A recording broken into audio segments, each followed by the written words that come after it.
The Power of the Spoken Word. By Florence Scovel Shinn. Foreword. Florence Scovel Shinn taught metaphysics in New York for many years. Her meetings were well attended, and in that way she was the means of bringing the message to a considerable number of people. Her books have had a wide circulation not only in America but abroad.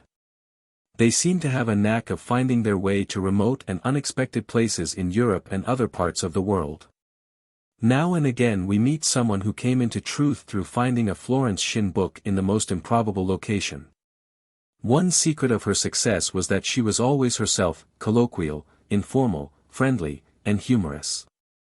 She never sought to be literary, conventional, or impressive. For this reason she appealed to thousands who would not have taken the spiritual message through the more conservative and dignified forms, or have been willing to read, at least in the beginning, the standard metaphysical books. She herself was very spiritual, although this was usually hidden behind a matter-of-fact and carefree treatment of her subject.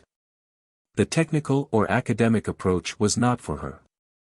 She taught by familiar, practical, and everyday examples. She had been by profession an artist and book illustrator before becoming a truth teacher, and belonged to an old Philadelphia family. She left a collection of notes and memoranda which have been made into the present book.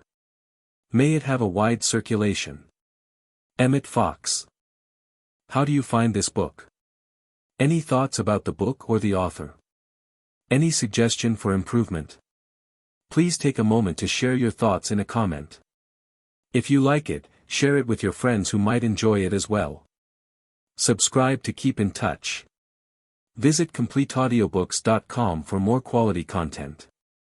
Chapter 1. Weapons Ye Know Not Of. I have weapons ye know not of, I have ways ye know not of. I have channels ye know not of. Mysterious weapons, mysterious ways, mysterious channels. For God works in mysterious ways His wonders to perform. The trouble with most people is that they want to know the way and the channels beforehand. They want to tell Supreme Intelligence just how their prayers should be answered. They do not trust the wisdom and ingenuity of God. They pray, giving infinite intelligence definite directions how to work, thereby limiting the Holy One of Israel. Jesus Christ said, "When ye pray, believe ye have it." What could be more simple or direct? Become as a little child if you would enter the kingdom. We might paraphrase the scriptures and say, have the expectancy of a little child and your prayers will be answered. A child waits with joyful expectancy for his toys at Christmas. I give the illustration of the little boy who asked for a drum for Christmas. The child does not lie awake at night agonizing over his drum wondering whether he will get it. He goes to bed and sleeps like a top. He jumps out of bed in the morning ready for the happy day before him. He looks with wonder at that which is before him. The grown-up person spends sleepless nights agonizing over his problem.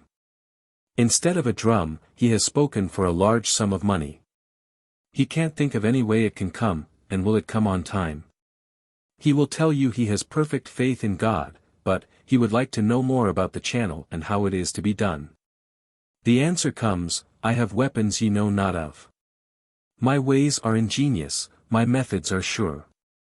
Trust in me, commit your ways unto me. Committing your ways unto the Lord seems very difficult to most people. It means, of course, to follow intuition, for intuition is the magic path, the beeline to your demonstration. Intuition is a spiritual faculty above the intellect.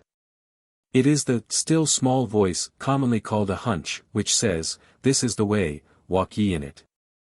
I refer to intuition very often for it is the most important part of spiritual development. It is divine guidance. It is the God within, it is the eye which watches over Israel and never slumbers or sleeps. With it, nothing is unimportant. Acknowledge me in all your ways and I will make plain your path. Remember, despise not the day of small things, of seemingly unimportant events. It is very difficult for a person who has always followed the reasoning mind, to suddenly follow intuition, especially people who have, what they call, regular habits. They are accustomed to doing the same thing every day at the same time. Meals like clockwork. They get up at a certain time and go to bed at a certain time.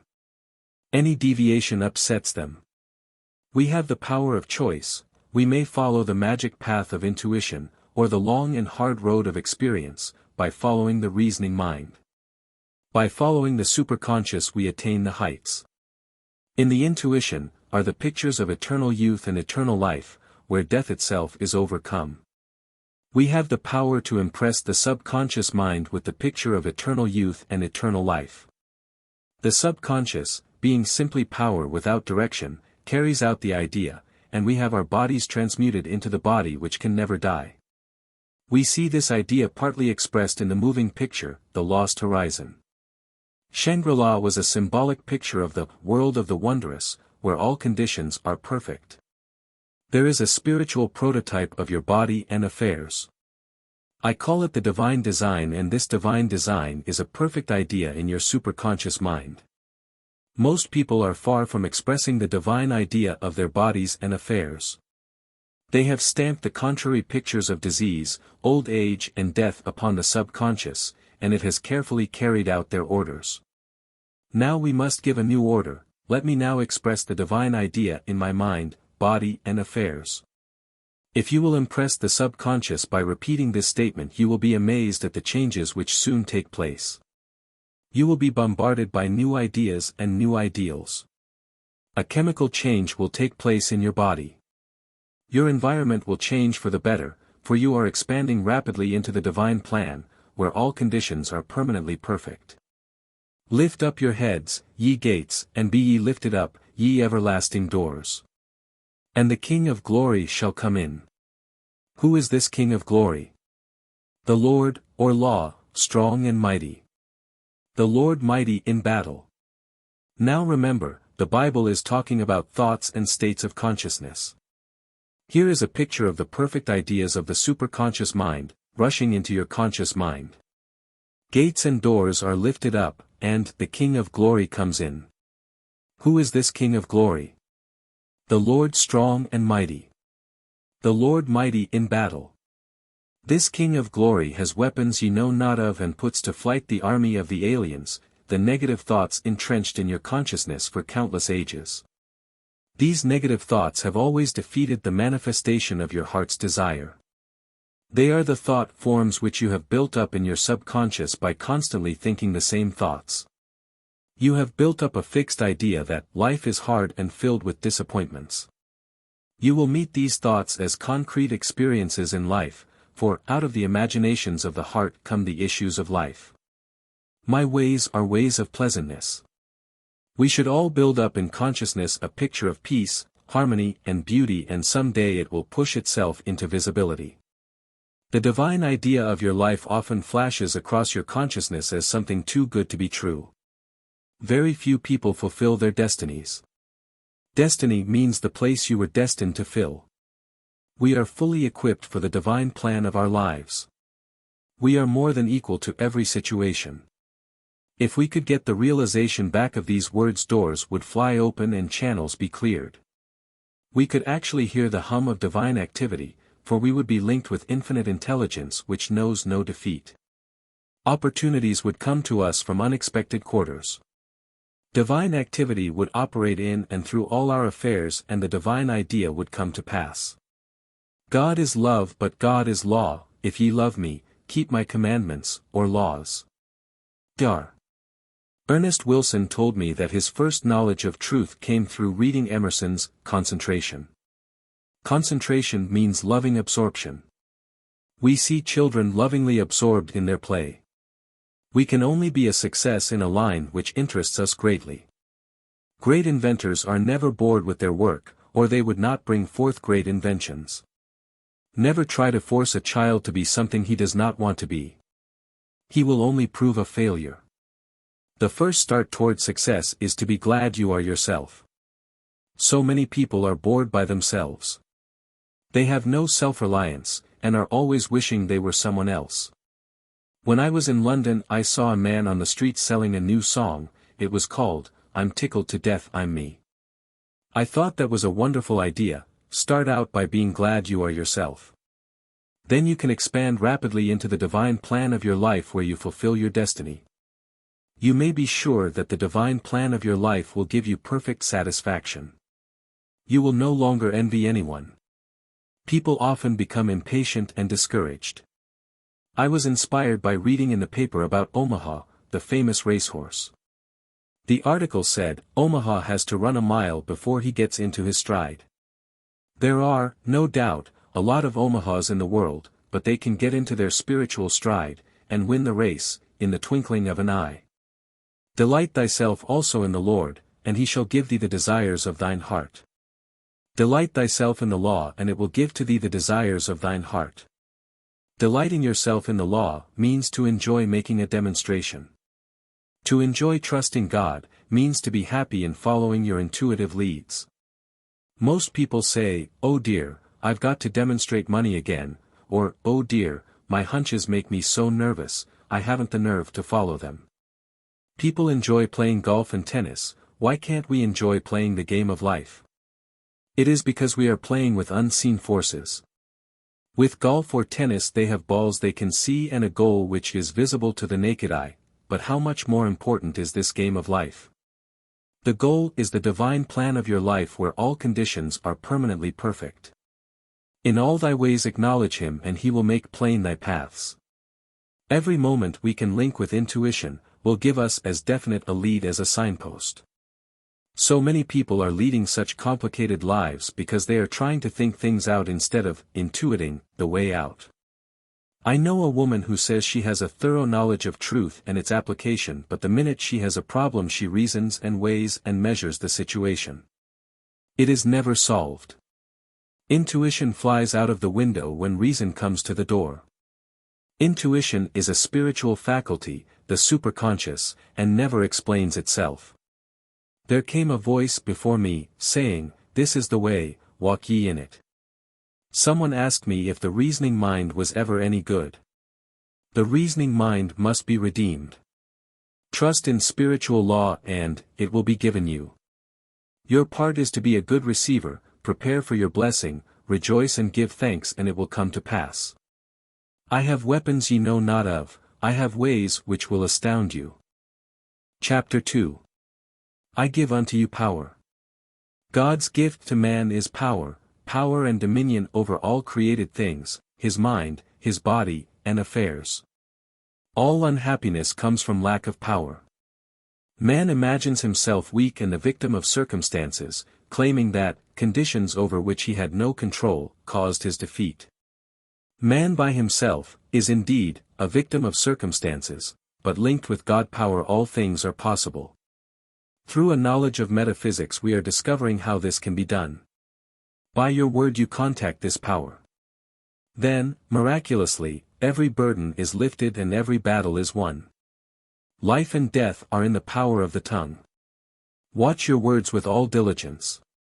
You are continually reaping the fruits of your words. And he that overcometh and keepeth my works to the end, to him will I give power and dominion over the nations. Overcoming means to conquer all doubts, fears and negative vibrations. One man with perfect peace and perfect poise, filled with love and goodwill, could dissolve all negative vibrations. They would melt away like snow under the sun.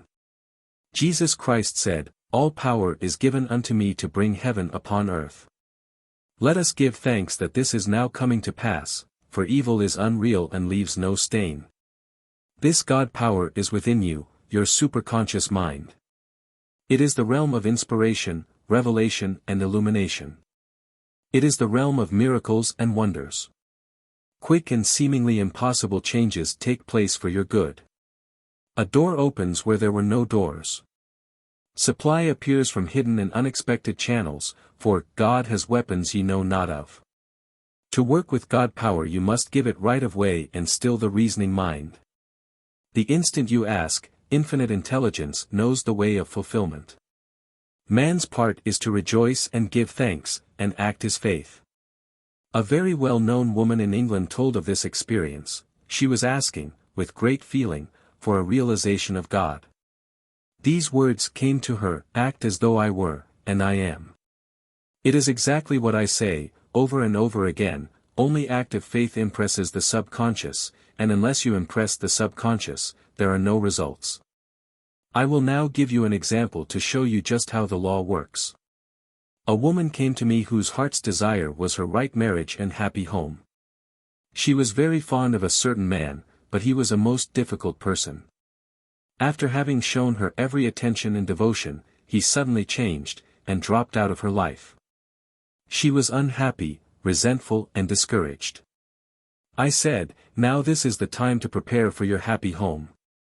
Buy little things for it as if you hadn't a minute to spare." She became quite interested in shopping for her happy home, when all appearances were against it. "Now," I said, "you'll have to perfect yourself on the situation and become immune to all resentment and unhappiness." I gave her the statement, "I am now immune to all hurt and resentment, my poise is built upon a rock, the Christ within." I said, "When you are immune to all hurt and resentment, this man will be given you or his equivalent." It took many months, when one evening she came to see me and said, "I have only the kindest and most friendly feelings for this man. If he isn't the divine selection I would be happy without him." Not long after, she happened to meet the man. He was so sorry for the way he had acted. He begged her to forgive him. Not long after, they were married and a happy home came into manifestation. It had built itself around her active faith. Your only enemies are within yourself. The woman's enemies were hurt and resentment. They are indeed serpents and scorpions. Many lives have been wrecked by these two enemies. Linked with God power, all opposition vanished from this woman's life. Nothing could by any means hurt her. Think what that means, to have a life free from all unhappy experiences. It is done through making a conscious contact with God power every instant. Many times in the Bible, the word power is mentioned. Thou shalt remember the Lord thy God, for it is he that giveth thee power to get wealth. A person with a rich consciousness attracts riches. A person with a poor consciousness attracts poverty.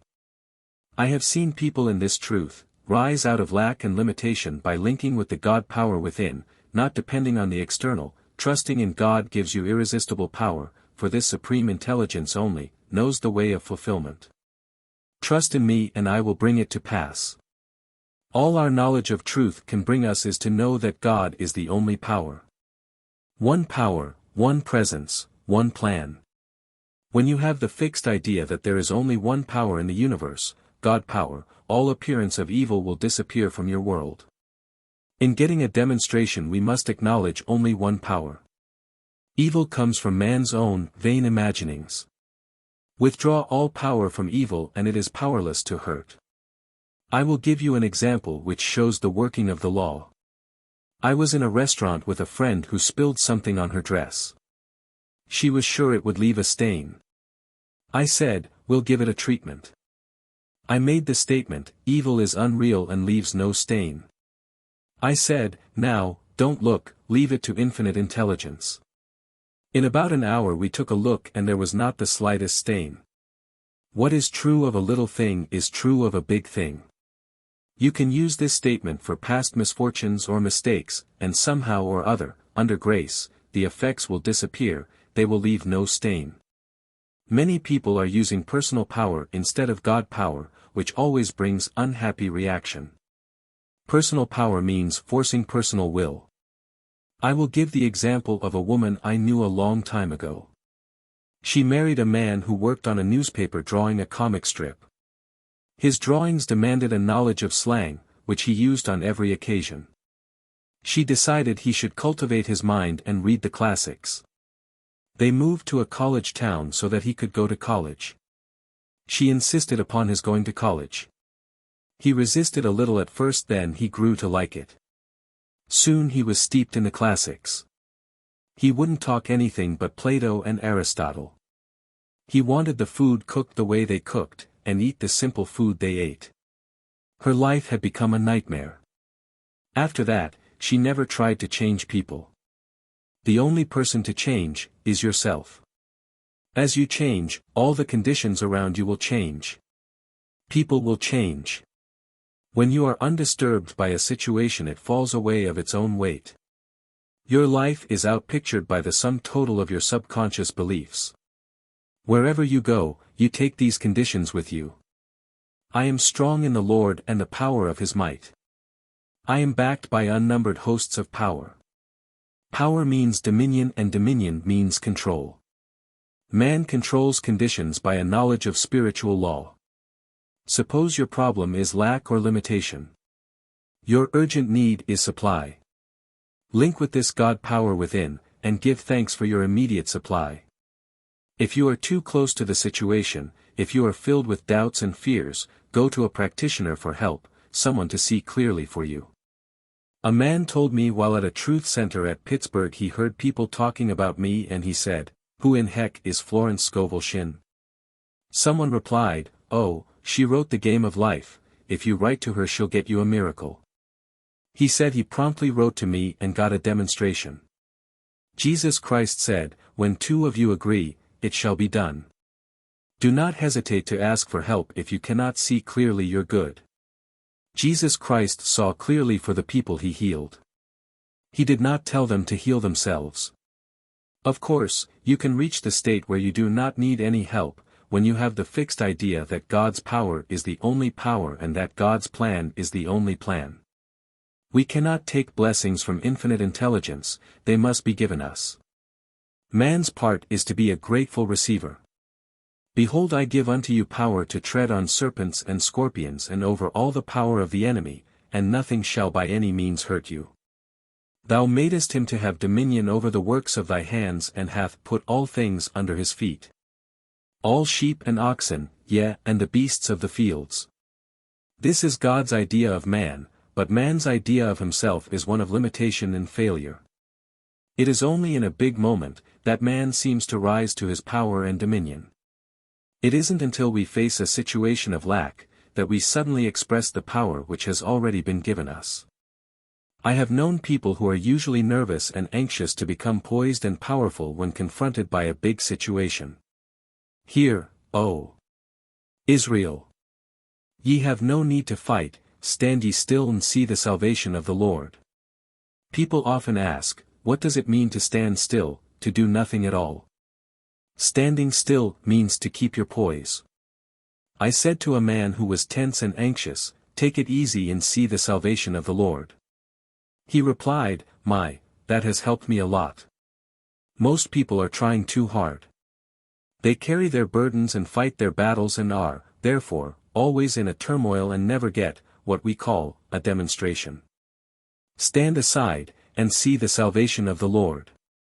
We might paraphrase the scriptures and say, Hear. 0. Israel, you will never win this battle by fighting, leave it entirely to me, and it will be given you. Following the magic path of intuition you escape all complications and friction, and make a beeline to your demonstration. Remember, we are told not to despise the day of small things. It is a great mistake to think that anything is unimportant. I was going to a shop to buy 2 articles. In my vicinity are 2 shops, an expensive one and one where all the things are a little cheaper, but the articles are exactly the same. The reasoning mind said, go to the cheaper place, but intuition said, go to the expensive place. Of course, I followed that magic path. I told the clerk what I wanted. He said, the 2 articles are today sold for the price of one, because they are advertising one of the products. So intuition led me to the right place and price. The difference in price was only about 50 cents, but intuition always looks after our interests. If I had been trying to get something cheap, would have gone to the other shop and paid twice as much. Learn from the little things, and you will be ready to handle the big things. Studying closely the scriptures, we find, God's gift to man is power. The things and conditions automatically follow. God gives man power to get well. He gives man power over the elements. He gives man power to heal sickness, and to cast out devils. They that wait upon the Lord shall renew their strength. They shall mount up with wings and eagles, they shall run and not be weary, and shall walk and not faint. Let us realize that this invincible power is within reach of all. Whosoever calleth on the name of the Lord, shall be delivered. So we find the word links man with omnipotence. This supreme intelligence is more than equal to lifting every burden and fighting every battle. All power is given unto me to bring my heaven upon my earth. Chapter 3. Be strong, fear not.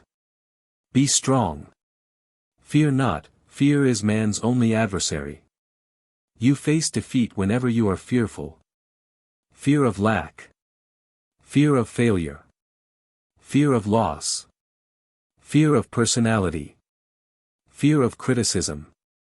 Fear robs you of all power, for you have lost your contact with the universal powerhouse. Why are ye fearful, O ye of little faith? Fear is inverted faith. It is faith turned upside down. When you are fearful you begin to attract the thing you fear, you are magnetizing it. You are hypnotized by the race thought when you are afraid. Daniel was undisturbed because he knew his God was stronger than the lions. His God made the lions as harmless as kittens, so walk up to your lion as quickly as possible and see for yourself. Perhaps, all your life you've been running away from some particular lion. It has made your life miserable and your hair gray. A hairdresser once told me that she knew a woman, whose gray hair returned to its natural color when she stopped worry. A woman said to me during an interview, "I'm not a bit fearful, but I worry a lot." Fear and worry are twins and are the same thing. If you were fearless your worry cells would be dried up. Why are ye worried, O ye of little faith? I think the most prevalent fear is the fear of loss. Perhaps you have everything that life can give, but in creeps the old lion of apprehension. You hear him growling, "It's too good to be true. It can't last." If he gets your attention you may well worry. Many people have lost what they prized most dearly in life.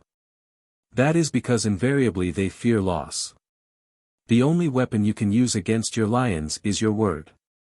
Your word is your wand, filled with magic and power. You wave your wand over your lion and transmute him into a kitten. But the lion will remain a lion unless you walk up to him. You may well ask, how do we walk up to lions?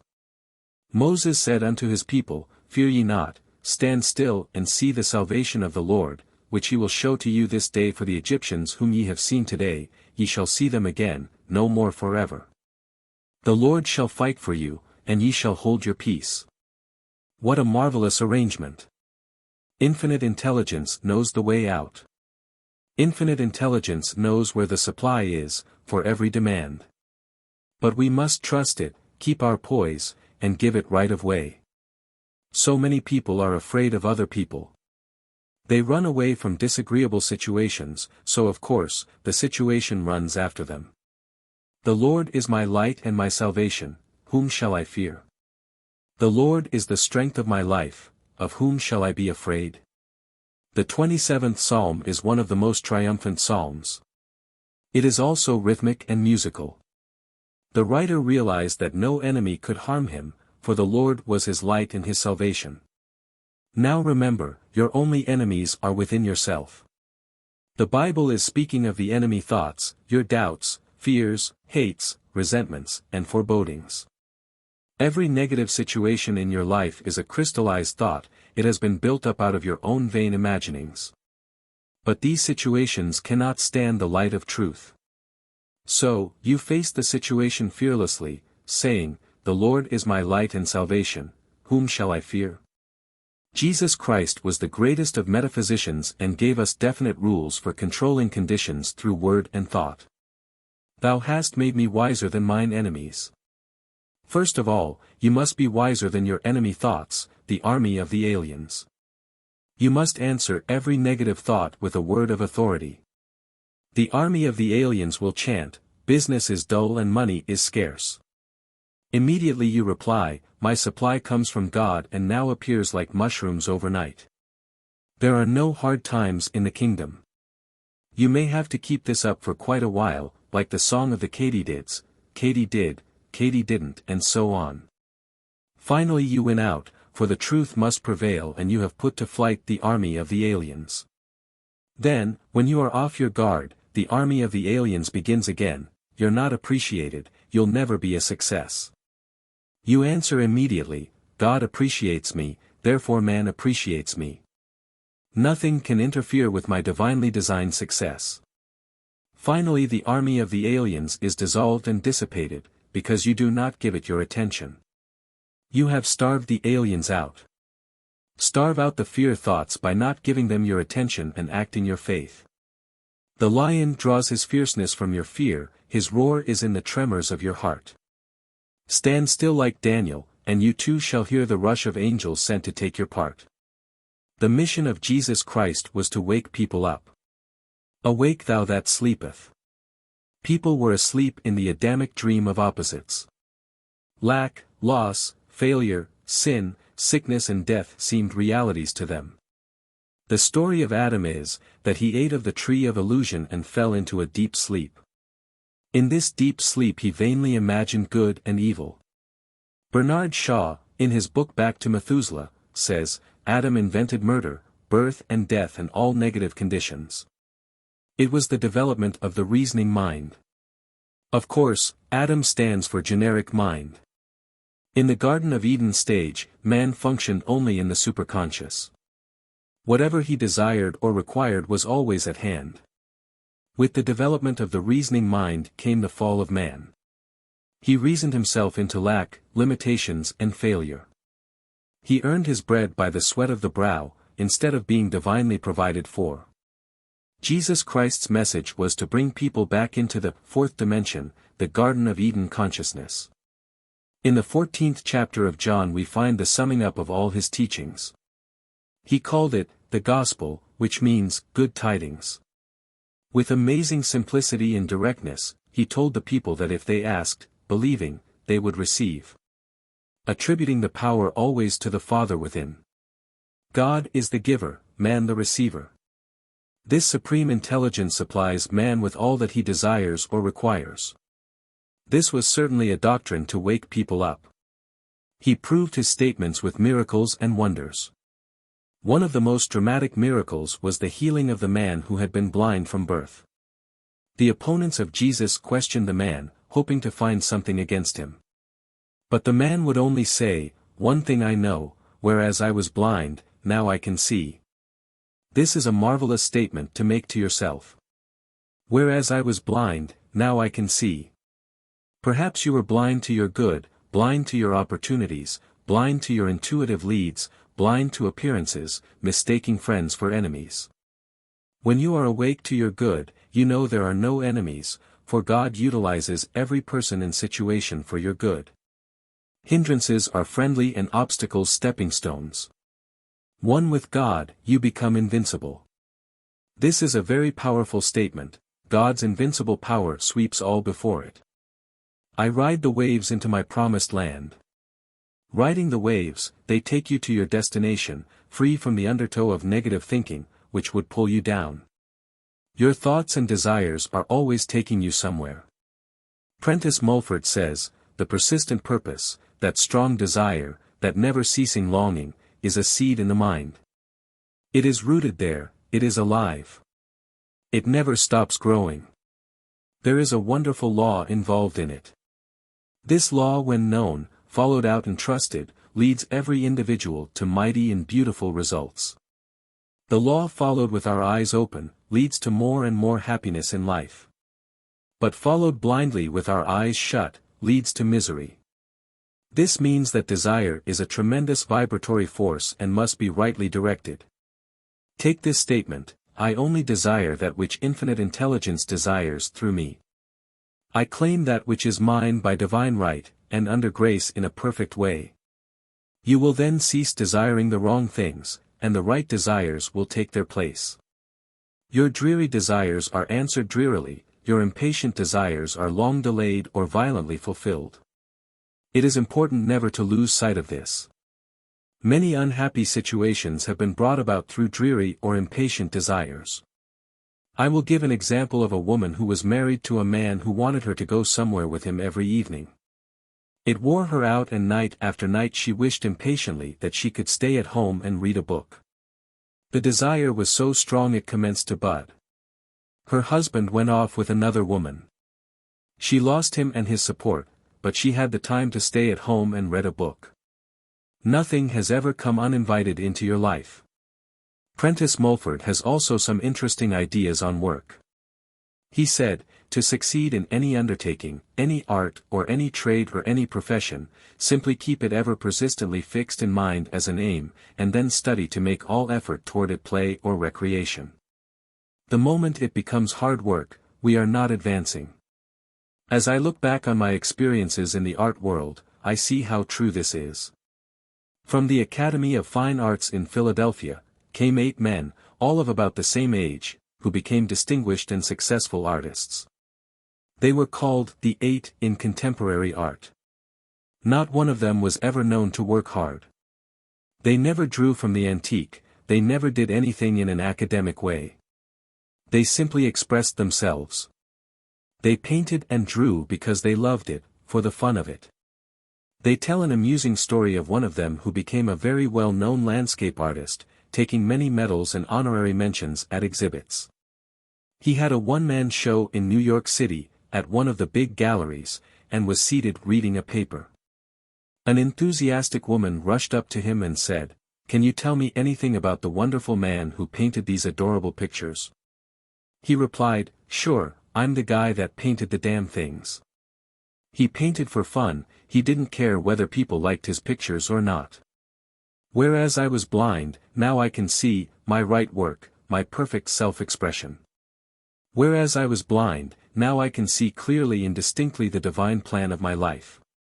Whereas I was blind, now I can see, that God's power is the only power and that God's plan is the only plan.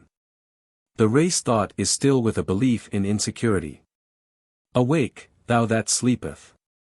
God is your eternal security of mind, body and affairs. Let not your heart be troubled, neither be afraid. If you were wide awake to your good, you could not be troubled and fearful. Waking up to the truth, that there is no loss, lack or failure in the kingdom of reality, loss, lack and failure would disappear from your life. They come from your own vain imaginings. The following is an example, illustrating the working of the law. A number of years ago, when I was in London, I bought a wonderful fountain pen at Asprey's. It was Japanese and was called a Namike pen. It was quite expensive and they gave me, with it, a guarantee that it would last 30 years. I was very much impressed, because every summer, on the 5th of August, they wrote me asking how the pen was getting along. One might have thought I had bought a horse. It was no ordinary pen and was very satisfactory. I always carried it with me and one day I lost it. I immediately commenced denying loss. I said, "There is no loss in divine mind, therefore I cannot lose the Namike pen. It will be restored to me or its equivalent." No shops that I knew of in New York City carried these pens and London was a long way off, but I was charged with divine confidence, I couldn't lose the Namike pen. One day, going along Fifth Avenue in a bus, my eye caught a sign on a shop for the fraction of a second. It seemed to stand out in the light. It read, Oriental Craft Shop. I had never heard of it, but I had a strong hunch to go in and ask for a Namike pen. I got off the bus and went into the shop and asked. The saleswoman replied, "Why yes, we have quite an assortment, they have just been reduced to $2.50. I praised the Lord and gave thanks. I bought 3, and told the above story at one of my meetings. They were soon sold out as people rushed to get them. This was certainly an amazing working of the law, but, I was wide awake to my good. I did not let any grass grow under my intuitive lead. The truth student knows he must prove the principle in his everyday affairs. Acknowledge me in all your ways and I will direct your paths. Verily, verily, I say unto you, he that believeth on me, the works that I do, he shall do also, and greater works than these, shall he do, because I go unto my Father. What wonderful faith Jesus Christ had in man! He held the vision of the race to come. The man made in God's likeness and image, imagination. And whatsoever ye shall ask in my name, that will I do, that the Father may be glorified in the Son. If ye shall ask anything in my name I will do it. He explained to the people that they were under a system of gifts. God was the giver, man the receiver.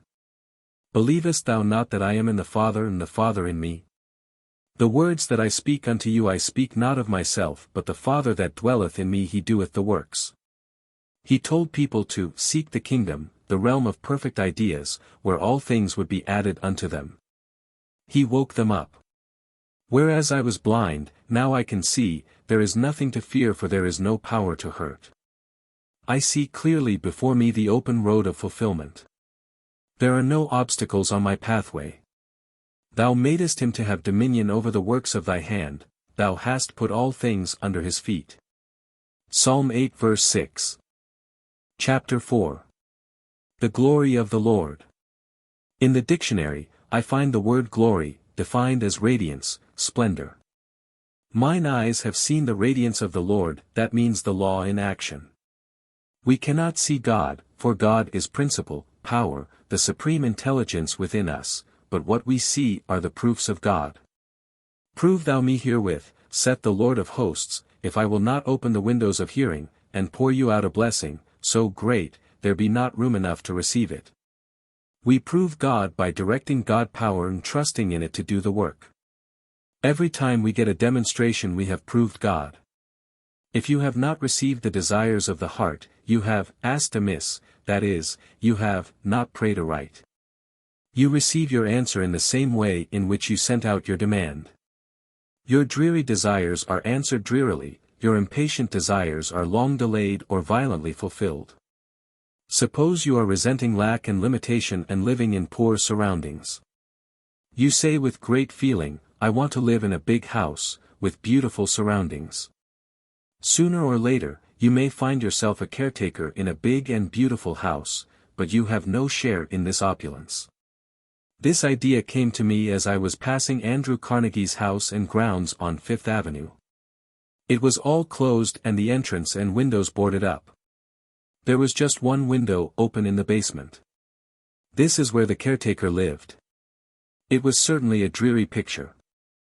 So ask, or wish, with praise and thanksgiving, so that you will see the glory of the law in action. All life is vibration. You combine with what you notice, or you combine with what you vibrate to. If you are vibrating to injustice and resentment you will meet it on your pathway, at every step. You will certainly think it is a hard world and that everybody is against you. Hermes Trismegistus said several thousand years ago, to change your mood you must change your vibrations. I make it even stronger, I say, to change your world, you must change your vibrations. Turn on a different current in your battery of thought, and you'll see the difference immediately. Suppose you have been resenting people and saying you are not appreciated. Take the statement, God appreciates me, therefore, man appreciates me, I appreciate myself. Immediately you will meet with some recognition on the external. You are now a master workman and your tools are your words. Be sure you are building constructively, according to the divine plan. Judge Troward said, man is a distributor of God power, he does not create this force. We find in Hebrews, what is man that thou art mindful of him? And the Son of Man that thou visitest him? Thou madest him a little lower than the angels, and hath crowned him with glory and honor. Thou madest him to have dominion over the works of thy hands, thou hast put all things under his feet. Thou hast put all things under our understanding. We are now coming into an understanding age. We no longer have the faith of peasants, we have understanding faith. Solomon said, with all you're getting, get understanding. Understanding of the working of spiritual law, so that we distribute this power within us in a constructive way. The law of laws, is to do unto others as you would be done by. For, whatever you send out comes back and what you do to others will be done to you. So, the woman who refrains from criticizing, saves herself from criticism. Critical people are always being criticized. They are living in that vibration. They also have rheumatism, for acid thoughts produce acid in the blood, which causes pain in the joints. I read an article in the newspaper. It said a physician had had a peculiar experience with one of his patients. The woman had boils every time her mother-in-law paid her a visit. There is nothing peculiar in this, as she was boiling within. How many times we have heard people say they were in a boiling rage, so the boils appeared on her body. This does not include all mothers-in-law. I have known some very wonderful ones who have brought only peace and harmony with them. Skin trouble shows that someone has got under your skin. You have been irritated or angered.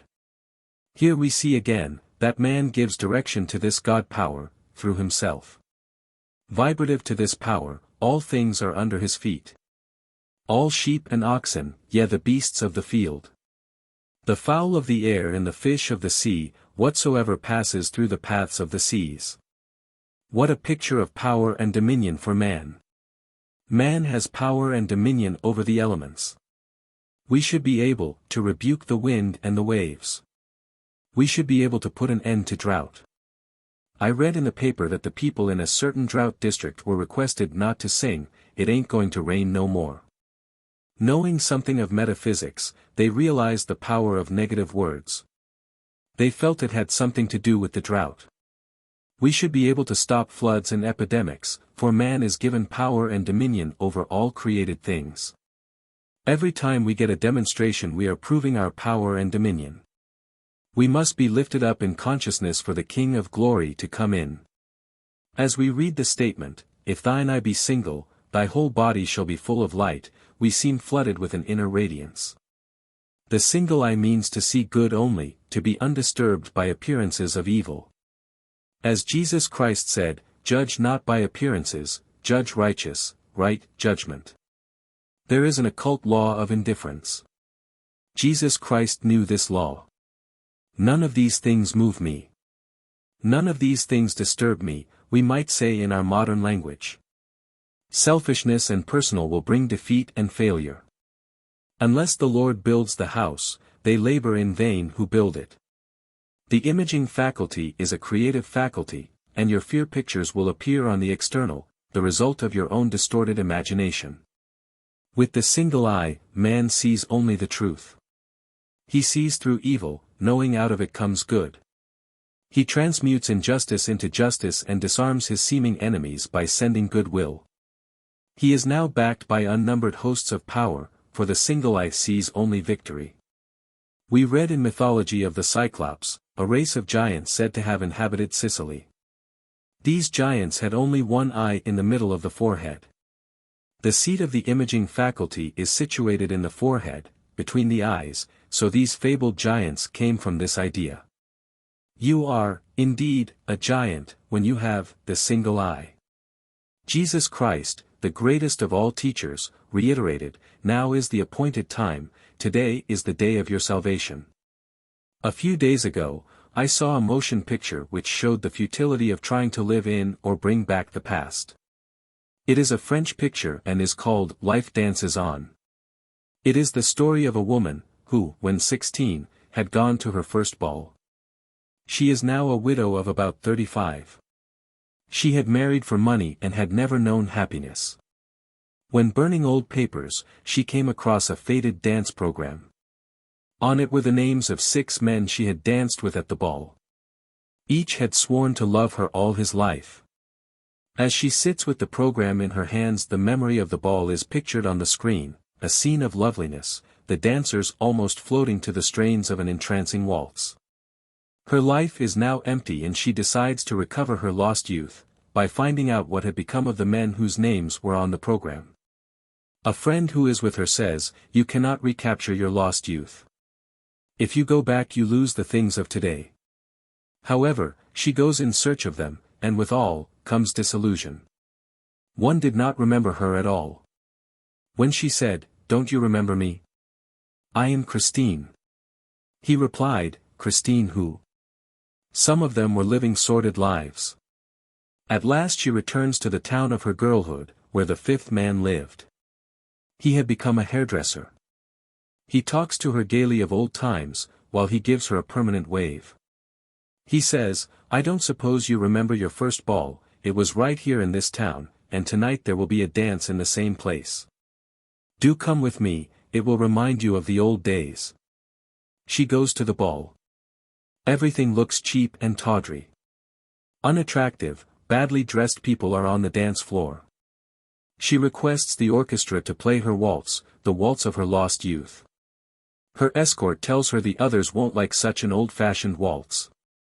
However, they play it.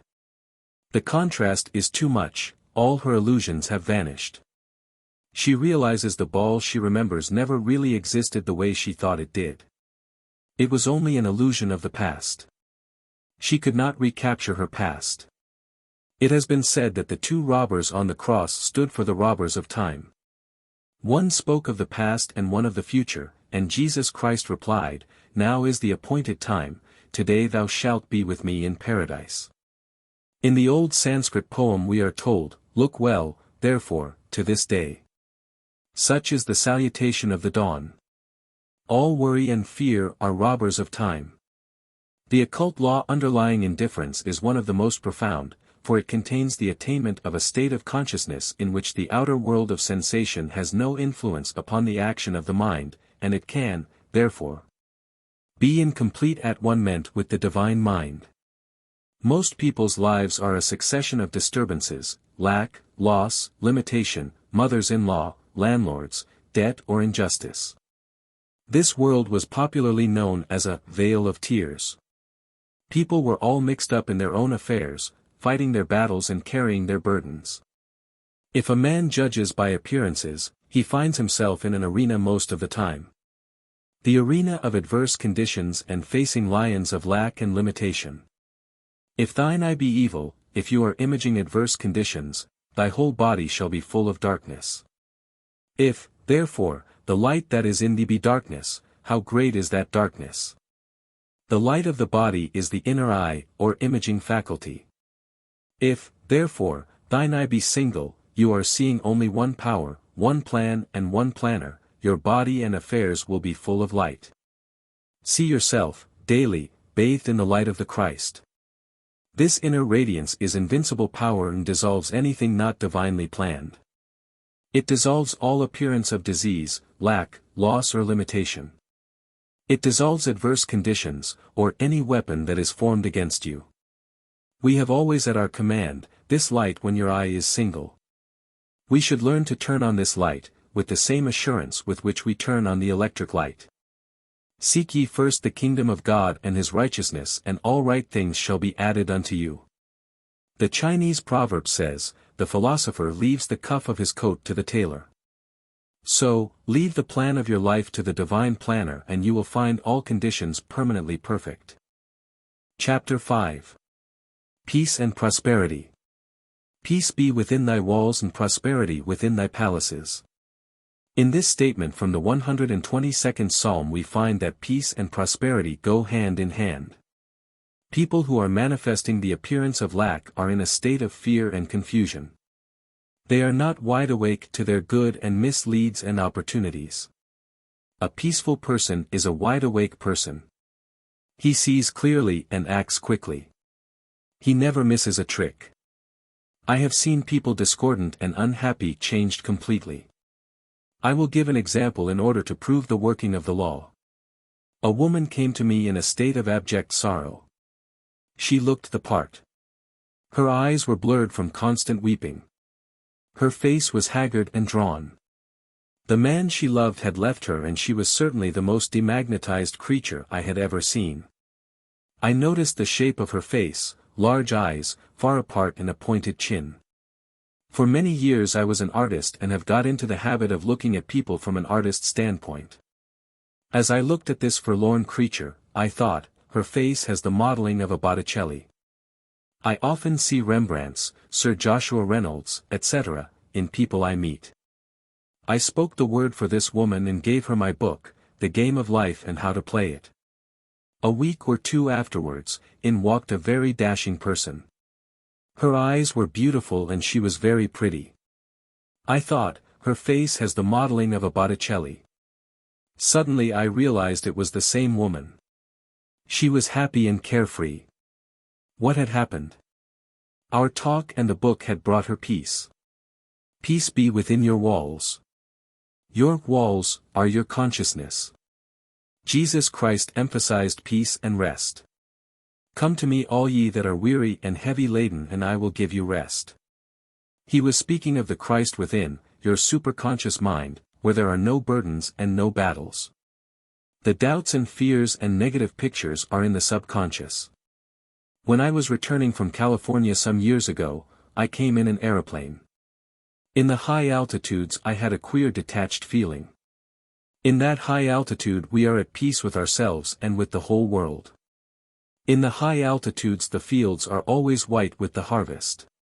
Only the emotions keep you from reaping your harvest of success, happiness and abundance.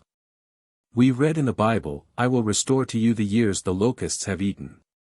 We might well paraphrase it and say, I will restore to you the years the emotions have ruined. People are rocked with doubts and fears, bringing failure, unhappiness and dis-ease.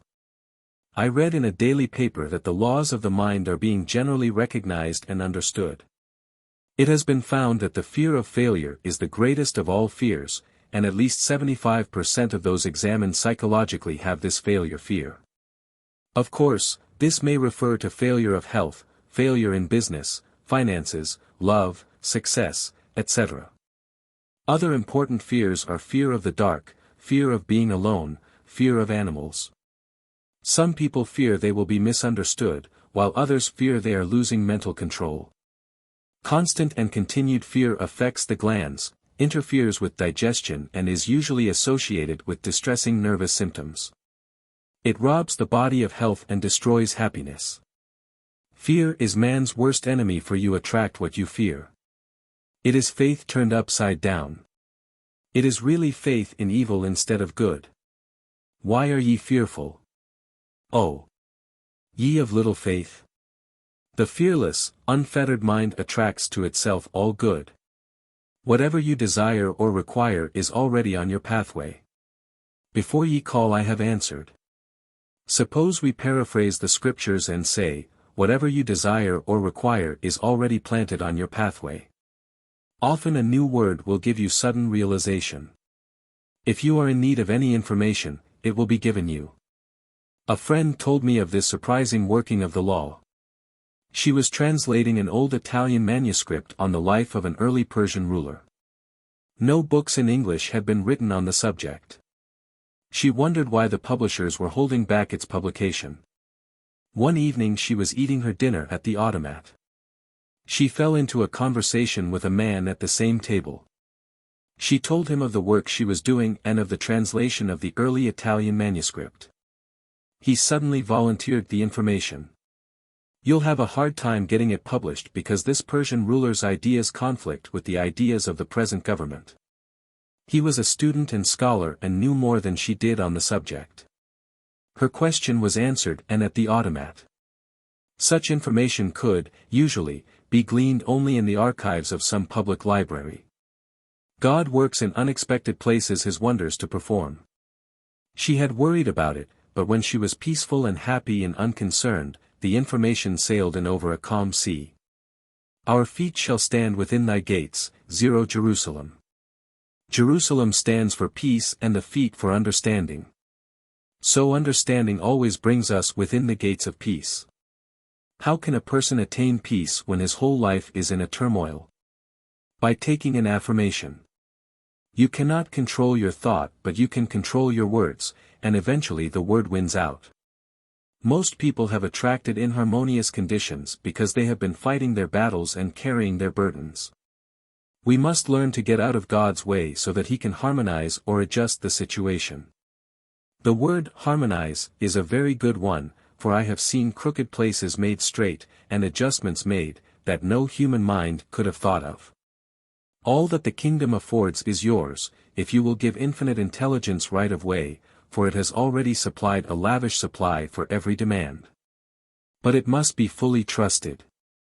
If you doubt or fear, you lose your contact with this supreme force. So if you are filled with doubts and fears, it is necessary to do something to show your faith. Faith without works, or action, is dead. Active faith impresses the subconscious with expectancy and you keep your contact with universal intelligence. Just as Wall Street watches the market, we must watch our faith market. Often the faith market is down. Sometimes it goes down and down until a crash comes, some unhappy situation which we could have prevented. We realize we followed reason instead of intuition. A woman told me how she had several definite leads not to follow a certain course. In spite of this, she followed the reasoning mind and great unhappiness developed from it. Intuition is our unerring guide. Practice following it in little things, then you will trust it in big things. I have a friend who is very intuitive.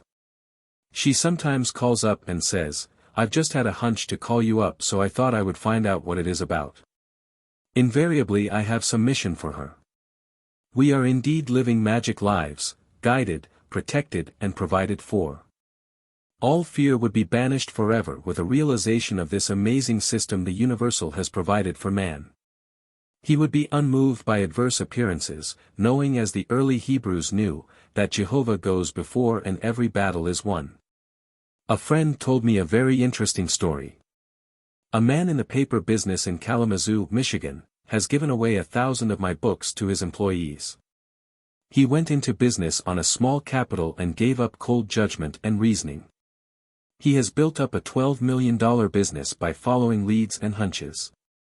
All his workers have a knowledge of metaphysical law. Another man who built his business upon the law of giving and receiving met with the same amazing success. He came to Philadelphia with a little money and bought a magazine, an old publication. His desire was to give the people a great deal for a very small price.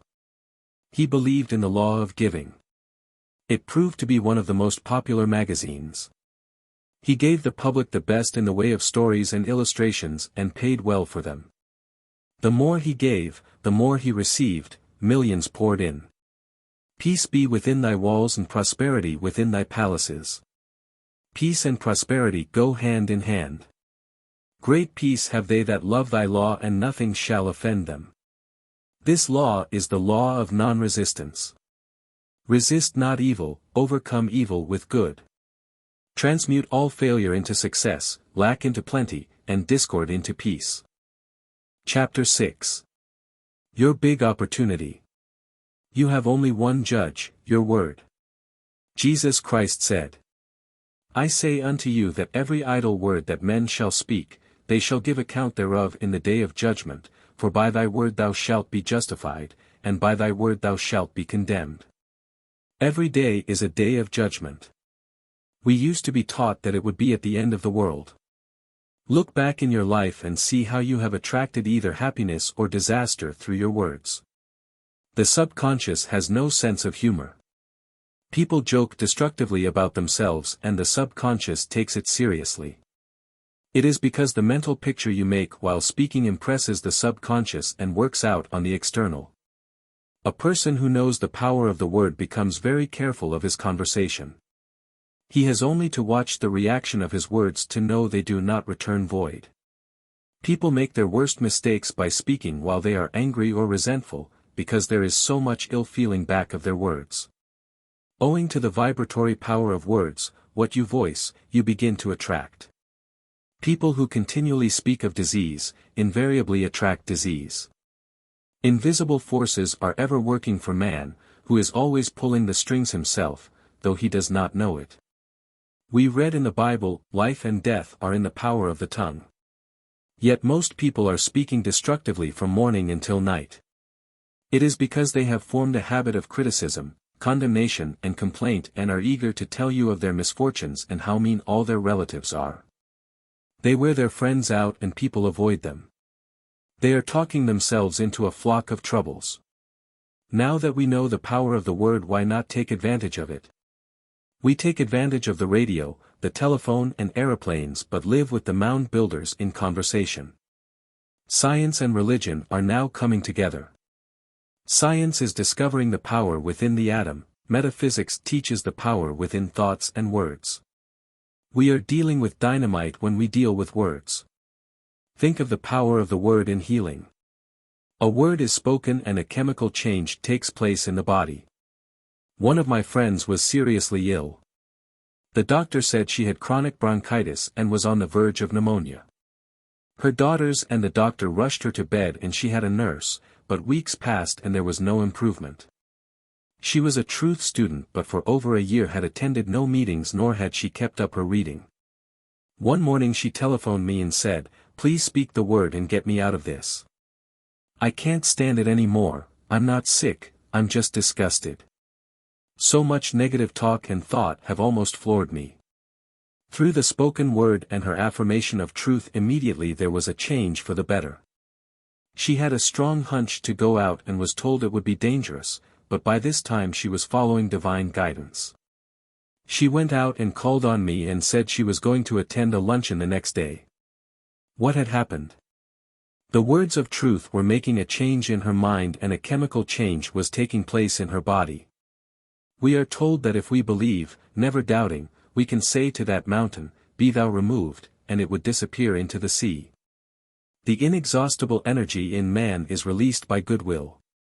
A man free from fear, undisturbed by appearances, sending goodwill to men and nations, could say to these mountains of hate and war, "Be thou removed," and they would return to their native nothingness.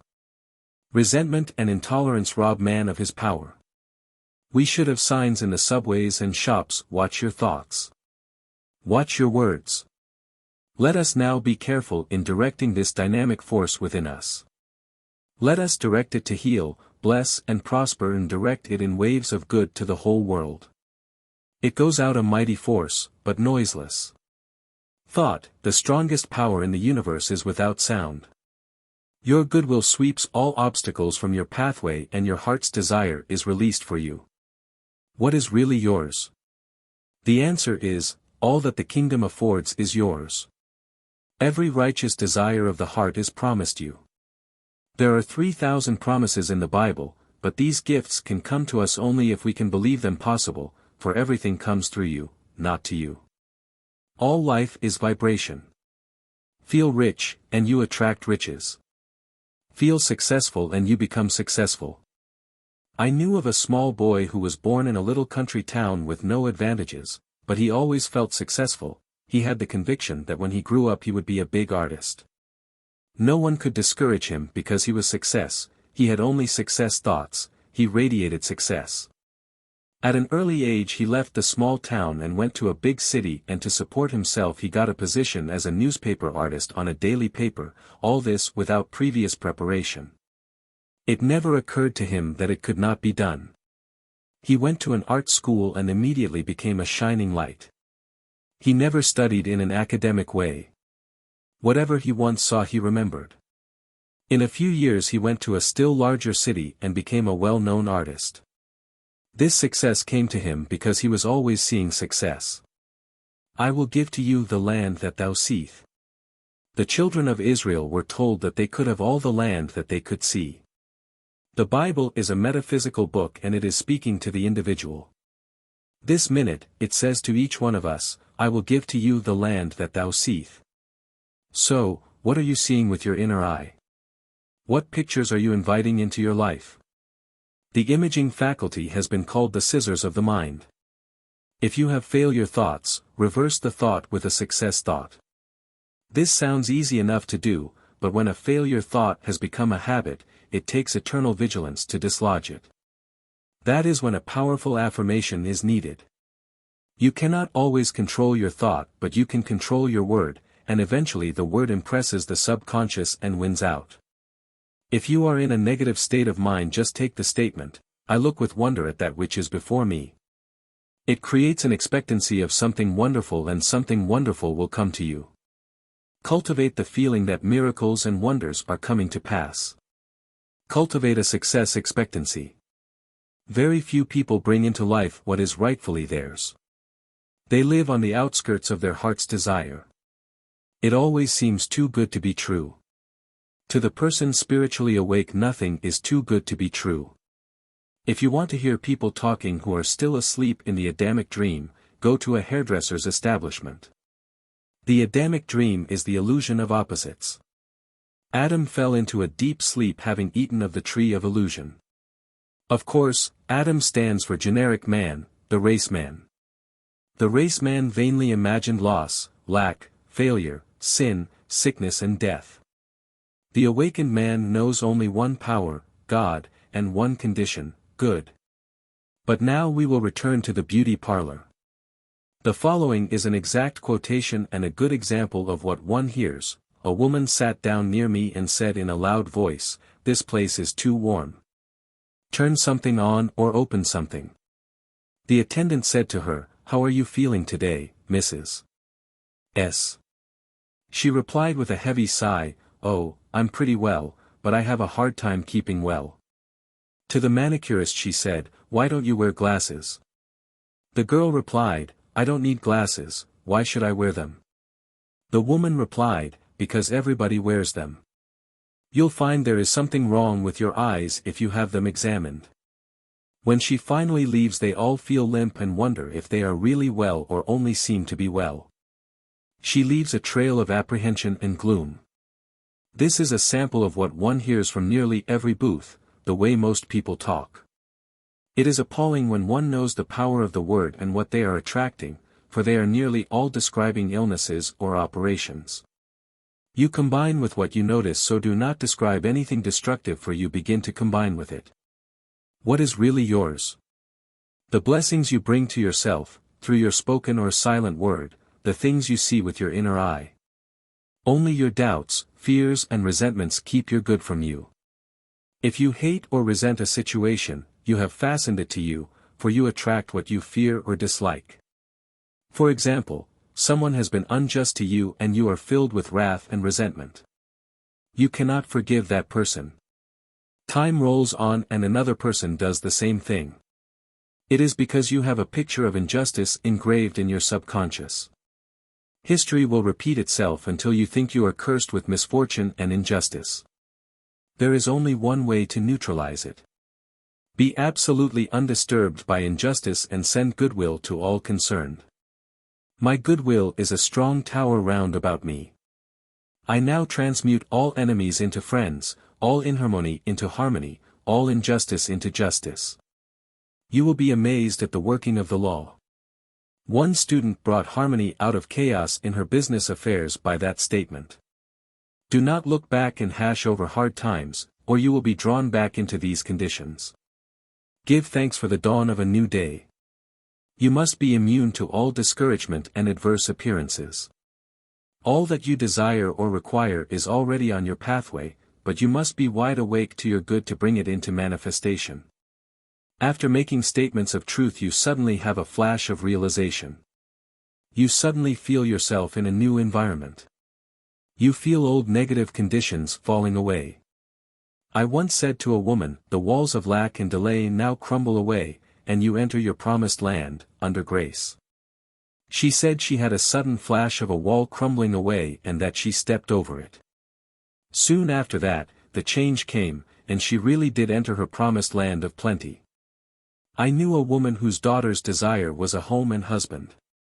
In her early youth she had had a broken engagement. Whenever a possible marriage appeared on the horizon, she became frantic with fear and apprehension, picturing vividly another disappointment, and she had several. Her mother came to me to speak the word for her right marriage, divinely designed, which could not be interfered with.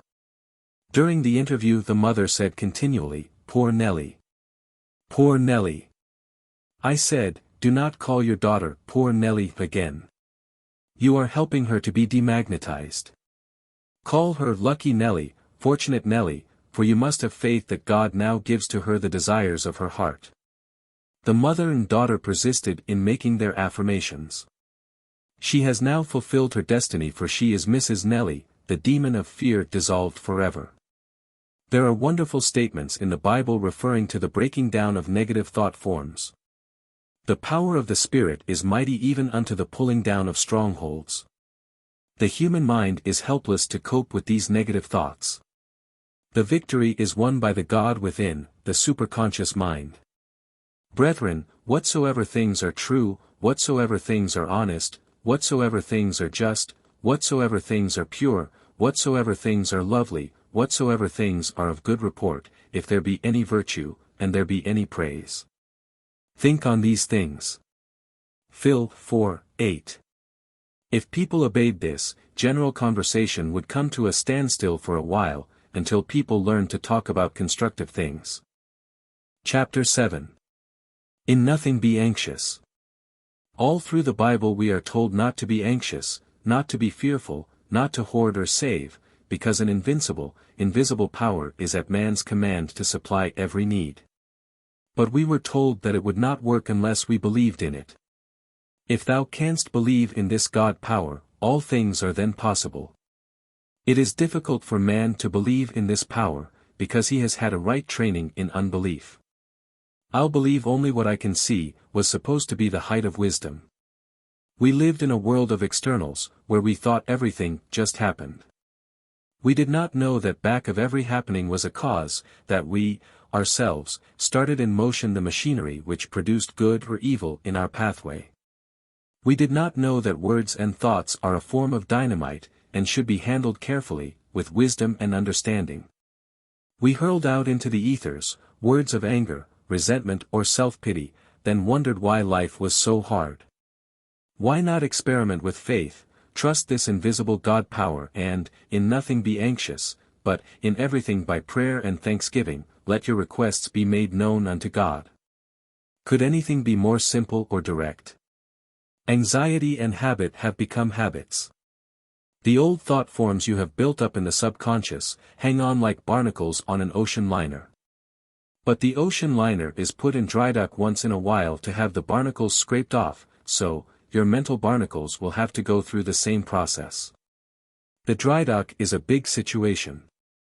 I know of a woman who had been a coward all her life, particularly about finances. She worried all the time about money. She came into this truth, realized how she had limited herself, and suddenly made the giant swing into faith. She commenced to trust God and not the external for her supply. She followed her intuitive leads about spending. If any of her clothes made her feel poor, she would discard them at once, getting something new to make her feel rich. She had very little money, but gave 1/10, a tithe, to good works. She was winding herself up into a new vibration. Very soon, things commenced to change on the external. A woman, on whom she had no claim, who was merely an old friend of her family, left her $1,000. A few months later, another 1,000 came in. Then a big door opened for her supply and many thousands came in. She had tapped her invisible supply from the bank of the universal. She had looked to God only for her supply, then the channels opened. The point I am bringing out is, that she had lost all anxiety about money matters. She had established in her subconscious, the firm conviction, that her supply came from God, and it never failed. Man is an instrument for infinite intelligence to work through. It will express through him as success, happiness, abundance, health and perfect self-expression, unless fear and anxiety make a short circuit. If we want examples of fearless faith, go to the circus. The circus people perform seemingly impossible feats because they think they can, and see themselves doing it. Faith means that you can see yourself receiving all these things that you desire. I will give to thee the land that thou sayest. You can never do a thing you cannot see yourself doing, or fill a place you cannot see yourself filling, not visualizing, making a mental picture. This is a mental process and often brings wrong and limited results. It must be a spiritual realization, a feeling that you are already there, be in its vibration. I was very much impressed with the story of a great football player who was the greatest all-round athlete in the world, who trained in a hammock. One day he was lying there drowsing in the sun and the trainer came up to him with tears streaming down his face and said, "Jim, for the love of Mike and your country, won't you get up and out of that hammock and do something?" Jim opened one eye and said, "I was just thinking about that. I was going to send for you." "Good," said the trainer. "What do you want me to do?" "First," said Jim, "I want you to mark off 25 feet there on the ground." The trainer did so. "Then what?" said the trainer. "That's all," said Jim, and he closed his eyes and swung happily. After at least 5 minutes he opened them and looked at the marks for a few seconds and then closed his eyes again. "What's the idea?" yelled the trainer. "What are you doing?" Jim looked at him reproachfully and replied, "I'm practicing the broad jump." He did all his training in a hammock, seeing himself doing the broad jump. Without the vision my people perish, in lack and limitation. You may work very hard on the external and accomplish nothing, if you are without vision. Vision means to see clearly where you are going. To keep your eye on the goal. All men who have accomplished big things have done this. James J. Hill, who built the Great Northern Railroad, said before a rail was laid, he heard with his inner ear the rumble of the trains and whistle of the engines. He had many obstacles to overcome, but his vision was so clear, it possessed him. One thing in his favor was that his wife believed in him. It is said that it takes two to make a dream come true. Henry Ford, speaking of his mother-in-law, said she was a fine woman, she believed in me. When two of you agree, it shall be done. If you believe in yourself, others will believe in you. As you believe in yourself and the God power within, fear and anxiety drop away. You establish the vibration of assurance. This is true of an intuitive person. Every move is made under divine guidance and he never violates a hunch, therefore, he is always in his right place at the right time. However, it often takes great courage to follow intuition. It takes a Viking, who is unafraid, to sail in unknown seas. Claude Bragdon says, to live intuitively is to live fourth-dimensionally. The magic path leads you out of the land of Egypt, out of the house of bondage. It is invaluable in business. Never submit a hunch to someone on the reasoning plane. Those who have ears to hear, let them hear their intuitive leads, and give instant obedience. Whatsoever thou wilt ask of God, God will give it thee. This is true of each one. But if we have not received all the blessings of life, we have neglected to ask, or have not asked aright. The Bible is teaching spiritual law and we must study and use it from every angle in order to set the great machinery of asking and receiving in motion. Every machine must be greased and oiled to be kept in good working order. Active faith and expectancy keep the machine of asking and receiving in perfect order. The following are some of the lubricants which keep it working. When ye pray, believe ye have it. In nothing be anxious. Stand ye still and see the salvation of the Lord. Do not limit the Holy One of Israel. Realization is manifestation. Pray with praise and thanksgiving. Some people pray filled with anger and resentment. A woman wrote to me the other day saying, I have just had a good talk with God and I told him just what he ought to do about it. She was in the habit of ordering people around and looked upon God as someone she could bully into doing something for her. God is the supreme intelligence within each one of us and we are the channels for it to express itself. We must be non-resistant, poised and peaceful, expecting our good to come to pass. We are the receivers, God is the giver, and he must create his own channels. We find there is quite an art in praying aright. God must have right of way, his way, not your way. The moment you make your demand, infinite intelligence knows the way of fulfillment. If you decide how your prayer shall be answered, you have blocked the divinely designed channel. Then you are apt to say, I never have my prayers answered. We must acquire a technique and send out a sincere desire, which is a prayer. We are free from all clutch or anxiety when we say, if this is according to the divine plan, we will receive it, if not, give us its equivalent. Be careful not to force anything not divinely planned. We must know, that linked with God power, nothing can defeat us. God's ways are ingenious, his methods are sure. Two of the most beautiful psalms are the 23rd and the 121st. Both give one a feeling of absolute security and were written by a man who had experienced the working of spiritual law. The God within protects, guides and provides when fully trusted. Most people lose what they love most through fear of loss. They take every precaution on the external, not trusting the protection to the eye which watches over Israel. Put whatever you love under the law of divine protection. The most important part of demonstrating is showing fearless faith. I will go before thee and make the crooked places straight. I will break in pieces the gates of brass and cut in sunder the bars of iron. The Bible is talking about states of consciousness. The gates of brass and bars of iron are your doubts, fears, resentments and anxieties. The gates of brass and bars of iron are of our own making and come from our own vain imaginings, a belief in evil. There is a story of a herd of wild elephants. They were corralled in an enclosure but the men had no way of keeping them in, so they dug stakes and put a rope all around the enclosure. The elephants thought they could not get out. They could have just walked over the rope and stepped out, but they had the illusion that the rope kept them in. This is the way with people. Doubt and fear is a rope stretched around their consciousness. It makes it impossible for them to walk out into clear thinking. Clear vision is like a man with a compass, he knows where he is going. Let intuition be your compass and it will always get you out of the woods. Even a man without a compass, led by intuition, would find his way out of the jungle, or be able to steer a ship at sea. Intuition will tell you to walk over the rope. It is amazing how people have overlooked their most important faculty, intuition. Always on man's pathway is his message or lead. Often our leads seem trivial and silly.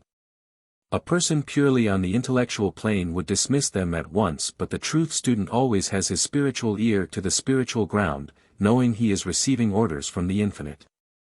The Bible speaks often of the still small voice. It is a voice which is not an actual voice, though sometimes actual words are registered on the inner ear. When we ask for guidance and lay aside the reasoning mind, we are tapping the universal supply of all knowledge. Anything necessary for you to know will be revealed to you. Some people are naturally intuitive and are always in contact with universal intelligence, but by taking an affirmation we make a conscious contact. Prayer is telephoning to God, and intuition is God telephoning to you. Many people have a busy wire when God telephones and they don't get the message.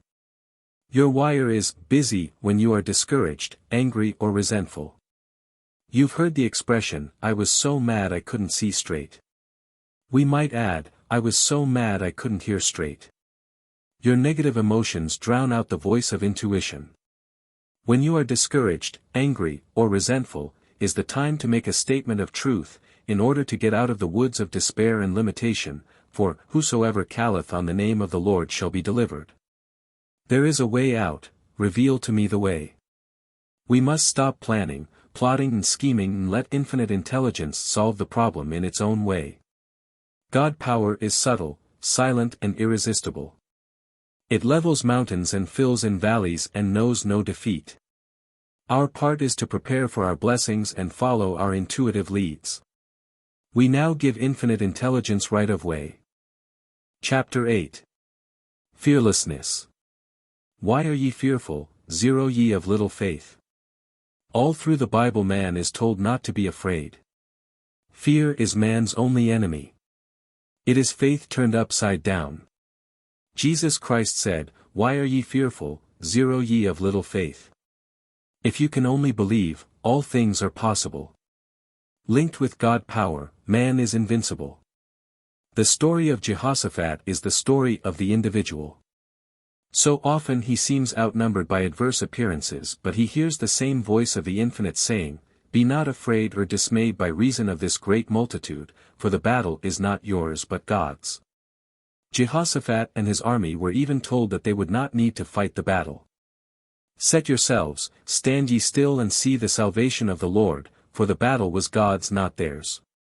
Jehoshaphat appointed singers unto the Lord to praise the beauty of holiness as they went out before the army, saying, Praise the Lord for his mercy endureth forever. When they came toward the watchtower in the wilderness they looked toward the multitude and behold, they were dead. The enemy had destroyed itself. There was nothing to fight. The Bible is talking about states of consciousness. Your enemies are your doubts and fears, your criticisms and your resentments. Every negative thought is an enemy. You may be outnumbered by adverse appearances, but be not afraid or dismayed by reason of this great multitude. For the battle is not yours but God's.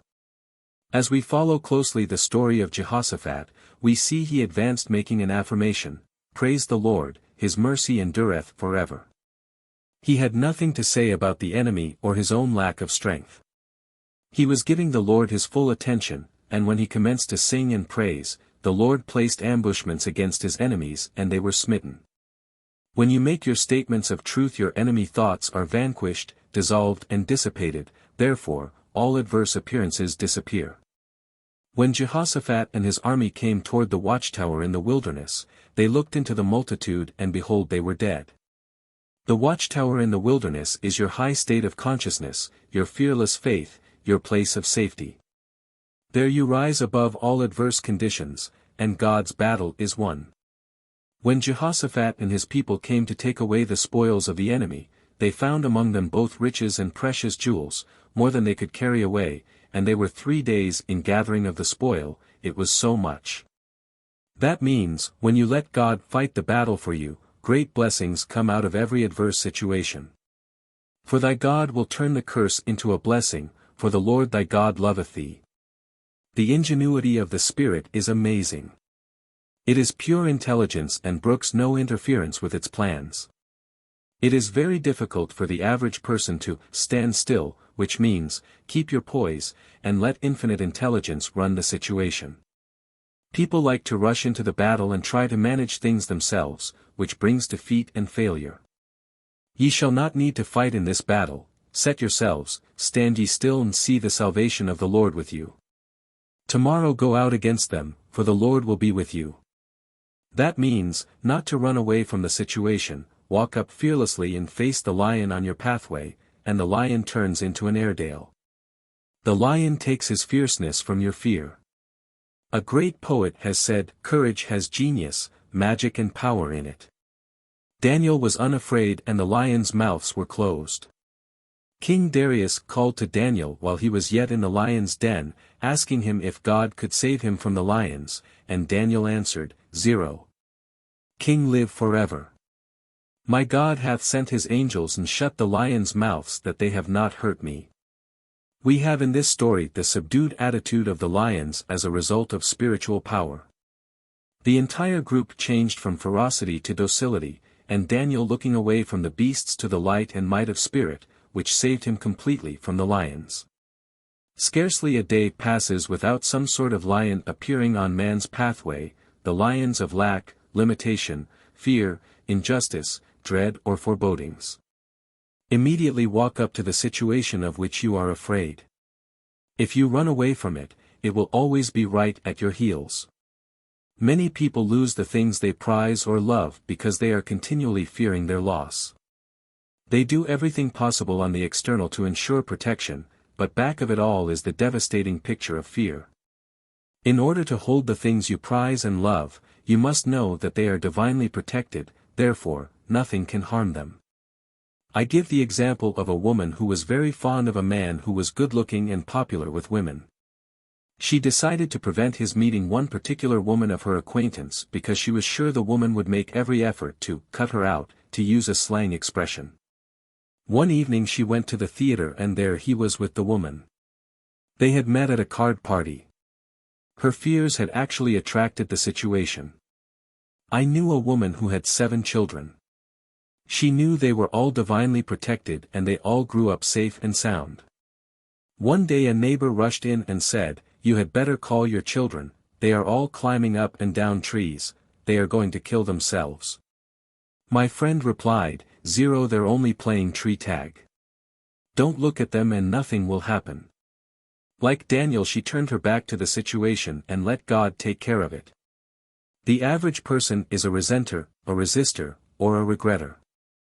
They resent people they know and people they don't know. They resist everything from daylight saving up. They regret what they did or what they didn't do. It is very wearing to be with these people. They exhaust all their friends. It is because they are not living in the wonderful now and are losing all the tricks in the game of life. It is heaven to be unafraid and to live fully in the now, that is, to be fearless in using what we have, knowing back of us is the abundance of the spheres to draw upon. We know that fearless faith and the spoken word release this supply. The power of the word was known in Egypt thousands of years ago. We read in the Bible, "Behold, I make all things new." By our words of truth we can make new our minds, bodies and affairs. When all fear is obliterated we live, magic lives. Like Jehoshaphat we go forward fearlessly singing, "Praise the Lord," his mercy endureth forever. In our watchtower of high consciousness, we stand still and see the salvation of the Lord. Christianity is founded on faith. Faith gives one a sublime assurance of one's good. One may be surrounded by adverse appearances, but this sublime assurance impresses the subconscious mind, and a way opens for the manifestation of health, wealth and happiness. There is an endless, invisible supply for every man. Before we called we were answered. This supply is waiting to be released by faith and the spoken word. We find that Jesus Christ taught an exact science. At the World's Fair there was a panorama of New York City in the Edison building. At dusk when the city was being lighted up, the buildings showed a myriad of lights. The man explaining the exhibit said, "The city is lighted by the power of electricity at the turn of a switch, the turn of a hand." Edison was the man who had faith in the laws of electricity. He knew what could be done with it if it were harnessed and directed. It seemed to have intelligence of its own. He created a dynamo through which it would work, after years of patience and loving absorption in his work. Now this power lights the world, for it is harnessed and directed. Jesus Christ taught man to harness and direct thought. He knew that fear was as dangerous as uncontrolled electrical forces. Words and thoughts must be handled with wisdom and understanding. The imagination is man's workshop, and an imagination running wild and building up fear pictures, is just about as safe as riding a bucking bronco. We were born and brought up in an age of doubt and fear. We were told that the age of miracles was over and to expect the worst. An optimistic person was laughed at. A bright remark was, "A pessimist is a person who lives with an optimist." Eat the speckled apples first, was thought the height of wisdom. They did not seem to realize that by following this advice they would never catch up with the good apples, for they would be speckled too by the time they were reached. What a beautiful world this would be if all anxiety and fear were blotted out. These twins, anxiety and worry, have made men slaves and are destroyers of health, wealth and happiness. There is only one way of getting rid of fear, and that is, to transmute it into faith, for fear is the opposite of faith. Why are ye fearful, zero ye of little faith? These words ring down through the centuries. Jesus Christ taught that the Father within man could be absolutely trusted to guide, protect and provide when man believes it possible. Jesus Christ demonstrated this God power over and over again in order to convince his followers. Out of the invisible supply he brought the loaves and fishes, he raised the dead, and took money from the fishes' mouths. He told them, "Greater things shall ye do, for I am going." We know he was teaching an exact science, the science of mind, the power of thought and the power of the word. We must have faith, for faith registers the idea in the subconscious mind. When an idea is once registered in the subconscious, it must objectify. That is the reason Jesus Christ told people that if they believed, which is having faith, all things were possible. How are we to get rid of this anxiety, which we might call anti-faith? The only way to neutralize it is to walk up to the thing you are afraid of. There was a man who had lost all his money. He was living in very poor quarters and all the people around him were poor and he was afraid to spend the little he had. All he had was about $5. He had tried to get work but everyone had turned him down. He awoke one morning to face another day of lack and disappointment, when the idea, or hunch, came to him to go to the horse show. It took about all he had but he was fired with the idea of being with rich and successful people again. He was tired of his limited surroundings. He fearlessly spent the money for a ticket to the horse show. There he met an old friend, who said, "Hello Jim. Where have you been all this time?" Before the show was over the old friend gave him a wonderful position in his firm. His hunch and fearless attitude toward money had put him in a new vibration of success. Form the habit of making giant swings into faith. You will receive marvelous returns. As has already been noted, we look with amazement at the people in the circus performing their remarkable feats. These people have the faith that they can perform these acts, and see themselves doing them. You cannot accomplish anything you cannot see yourself accomplishing. These difficult feats are all a matter of poise and balance. Your success and happiness depend upon your poise and balance. Trusting God is like walking a slack wire. Doubt and fear cause you to lose your balance and fall off into lack and limitation. Like the circus performer, it takes practice. No matter how many times you fail, try it again. Soon you will acquire the habit of poise and balance. Then the world is yours. You will walk joyfully into your kingdom. The circus performers all seem to love their work, no matter how difficult. The band plays, the people applaud and they smile, but remember they were trained without the music and applause. Rhythm, harmony and balance are the keys to success and happiness. When you are out of rhythm you are out of luck. In the 4th chapter of Philippians we read, "Be careful, or anxious, for nothing, but in everything by prayer and supplications, with thanksgiving, let your requests be made known unto God." This is certainly a wonderful arrangement, all in favor of man. Man, free from worry and fear, asks with thanksgiving, and his good is given him. Chapter 9. Victory and Fulfillment. Victory and fulfillment are two wonderful words, and since we realize that words and thoughts are a form of radioactivity, we carefully choose the words we wish to see crystallized. Life is a crossword puzzle, the right word gives you the answer. Many people are rattling off destructive words in their conversation. We hear them say, "I'm broke. I'm sick." Remember, by your words you are justified and by your words you are condemned. You are condemned by them because they do not return void. Change your words and you change your world, for your word is your world. You choose your food and the world is now calorie conscious. People no longer eat buckwheat cakes, beefsteak, potatoes, pie and 3 cups of coffee for breakfast. To keep down weight they eat dry toast and orange juice. This is tremendous discipline, but they are working for results. Why not try a diet of the right words, for you are literally eating your words. That is the value of the affirmation. You are deliberately building up a constructive idea in your consciousness. Your consciousness may be crammed and jammed with destructive ideas, but continually making a statement of truth will dissolve these negative thought forms. These thought forms have been built up from your own vain imaginings. Perhaps as a child you were taught that life was hard, happiness fleeting, and that the world was cold and unfriendly.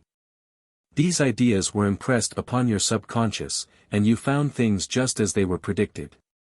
With a knowledge of truth all these external pictures may be changed, for they are only pictures, which change as your subconscious beliefs change. When I tell people about the power of the word, and that words and thoughts are a form of radioactivity and do not return void, they say, "Oh, is it as easy as that?" Many people like things difficult and hard to understand. I believe that was the reason the amazingly simple teachings of Jesus Christ were forgotten after a few hundred years. People build up creeds and ceremonies which they only half understand. Now, in this 20th century, the secret things are being revealed and we are again having primitive Christianity. Ask, believing, thou shalt receive. We know that our beliefs or expectancies are impressed upon the subconscious and carried out. We might say, if you ask, not believing, you will not receive. Faith creates expectancy. This infinite intelligence upon which man draws his supply is called, by Jesus Christ, your heavenly Father. The Father within, he described as a kind, loving parent desirous of pouring all good things upon his children. Fear not, little flock, 'tis your Father's good pleasure to give you the kingdom. He taught that God's law was simply a law of love and goodwill. Love your neighbor as yourself, do unto others as you would be done by. Any violation of the law of love causes a short circuit. The way of the transgressor is hard. God is immutable law, I am the Lord, law, I change not. Divine ideas are immutable, not subject to change. What wonderful words! Immutable, not subject to change. A woman came to me filled with fears and forebodings. She said for years she had been pursued by the fear that even if she should receive the desire of her heart, something would happen to spoil it. I gave her the statement, the divine plan of your life is a perfect idea in divine mind, incorruptible and indestructible, and cannot be spoiled in any way. A great load was lifted from her consciousness. For the first time in years she had a feeling of joy and freedom. Know the truth and the truth gives you a sense of freedom, soon then comes the actual freedom on the external. This supreme intelligence is what man becomes one with when he speaks the word. This supreme intelligence awaits man's direction, but it must have right of way, it must not be limited. Divine activity in your body brings health. There is only one disease, congestion, and one cure, circulation. Congestion and stagnation are the same thing. People say they have got into a rut. A new idea will take them out of a rut. We must get out of the rut of negative thinking. The word enthusiasm in the dictionary is defined, to be inspired or possessed by a god. Enthusiasm is divine fire and kindles enthusiasm in others. To be a good salesman you must be enthusiastic about the articles you are selling.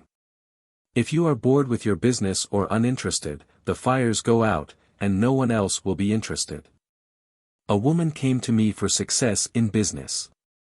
She said, I have a shop but it is usually empty. I do not bother to open it until late in the day, what's the use? I replied, there is indeed no use so long as you feel the way you do. You are keeping people away. Become enthusiastic over what you have to sell. Be enthusiastic about yourself. Be enthusiastic about the God power within you, and get up early to open your shop and be ready for the big crowd. By this time she was all wound up with divine expectancy. She dashed down to her shop as early as possible and people were waiting outside and poured in all day. People often say to me, treat my business. I say, no, I will treat you, for you are your business. Your quality of thought penetrates every article for sale and all the conditions connected with it. Jesus Christ was divinely enthusiastic about the message he had to bring to the Father within each man. He was enthusiastic about faith. He told the people that whatsoever they ask in his name would be given them. It was a message of asking and receiving. He told them just how to comply with spiritual law. Ask, believing, thou shalt receive. When ye pray believe ye have it. Why are ye fearful, O, ye of little faith? After 2,000 years his divine fire is rekindled in the consciousness of all truth students. We are having a Christian renaissance, a new birth, a revival of Christianity. He taught a universal principle, without creed or ceremony. We see members of all religions, denominations, coming into this truth movement. It does not take them away from their churches. In fact, many clergymen are now teaching what the metaphysicians are teaching, for Jesus Christ is the greatest of all metaphysicians, because he proved his principles and brought miracles to pass. He sent forth his disciples, to preach the gospel and heal the sick. For about 300 years his message survived, then his divine fire was lost and the words, be thou healed, were no longer spoken. Creed and ceremony took their place. Now we see people flocking to these truth centers to be healed, blessed and prospered. They have learned to pray aright, and have understanding faith. A woman told me of an answered prayer. Her son wrote her that he was going to Southern California on a business trip in his car.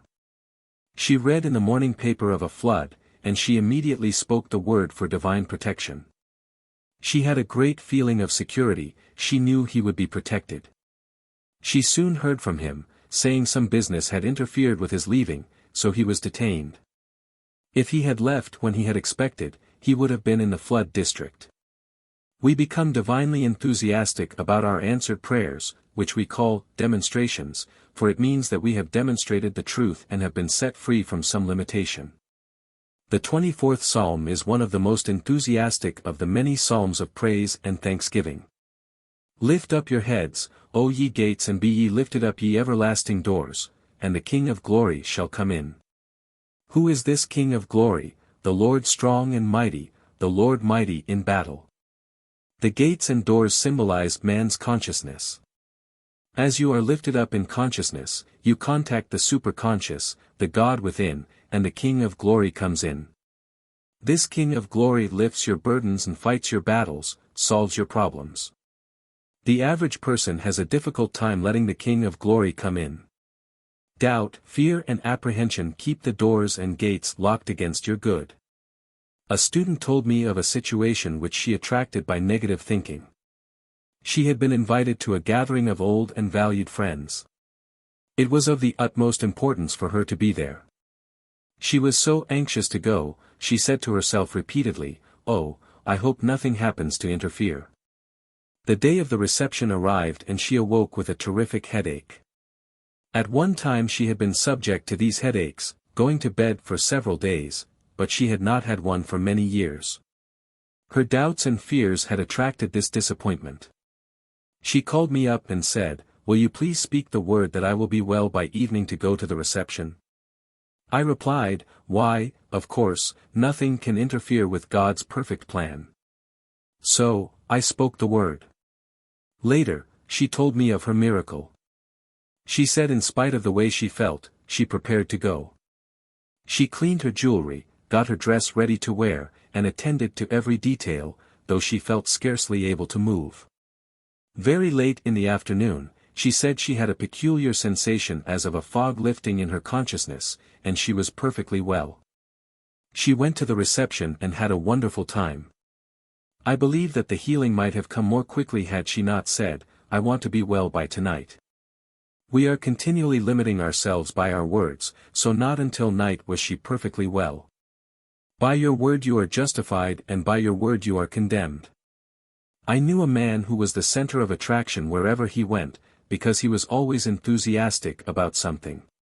Whether it was about shoes, clothes, or a haircut, he enthused others into buying the same things. He did not gain anything material by it, he was just naturally enthusiastic. Someone has said, if you want to be interesting to others, be interested in something. An interested person is an enthusiastic person. We often hear people say, "Do tell me what you're interested in." Many people are without vital interests and are hungry to hear what other people are doing. They are usually the ones who keep the radio turned on from early morning till late at night. They must be entertained every minute. Their own affairs do not hold enough interest. A woman once said to me, "I love other people's affairs." She lived on gossip. Her conversation consisted of, "I was told," "I was given to understand," or "I heard." It is needless to say she is now paying her karmic debt. A great unhappiness has overtaken her and everyone knows about her affairs. It is dangerous to neglect your own affairs and to take an idle curiosity in what others are doing. We should all be busily engaged in perfecting ourselves, but take a kindly interest in others. Make the most of your disappointments by transmuting them into happy surprises.